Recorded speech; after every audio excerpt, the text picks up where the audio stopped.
लाजवाब नहीं है। बिहार के बहुत अच्छे कलाकार रविंद्र मस्ताना जी, वाकई में मैं मान गई। और मैं बताई भी हूँ कि एक कलाकार के द्वारा जब एक कलाकार को सम्मान मिलता है भैया तो बड़ा गर्व होता है।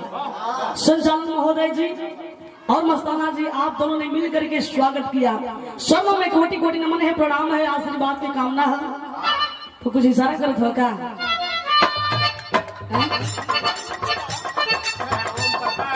ओम प्रकाश भैया कुछ इशारा कर थोड़ा। अरे एक बार दिल के सुकून कई जा, एक बार दिल के सुकून कई जा,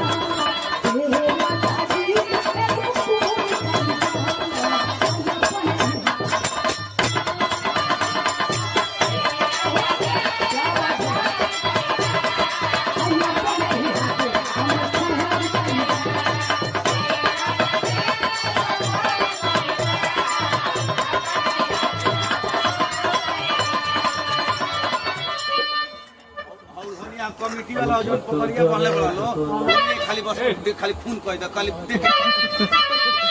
क्या बात है।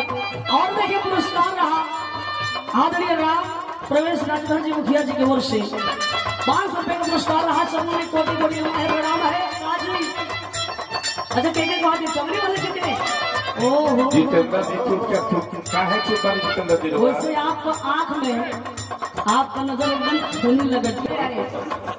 आप आगे आ जाए एक बार दिल के सुकून कई जा।